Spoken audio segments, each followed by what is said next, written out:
Hey, what's up, Crossroads? Welcome to day 12 of our SOAP reading plan for Advent.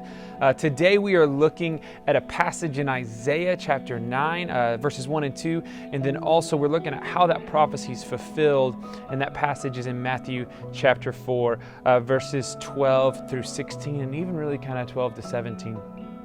And in this passage, the prophecy is given, it's about the actual location where the Messiah will be from.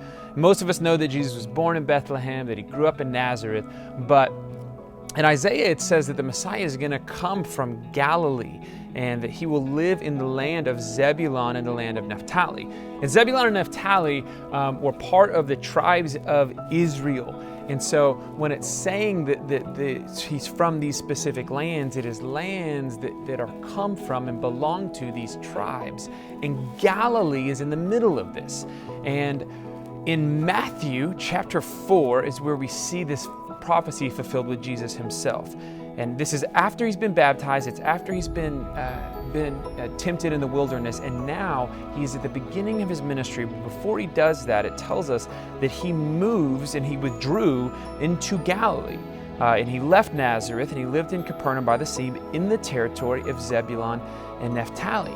And this is again just a reminder of the trust that we can put in not only God but in Scripture. When we look at the promises and the signs of the Messiah, this is one of them. It's a sign of who Jesus is, that he's not just a good man, he wasn't just a good teacher, but he was someone who would save the world from their sins. He was God writing himself into our narrative to be the hero for all of creation. And it's just another one of the ways that points to who God is as the master planner of not just the world, but of us individually in finding salvation in him. So as you read today and as you reflect, let's remember that the plan God put into place and the things he put into motion, even the small details about like where Jesus would live, are important because they point to who he is as a loving Father.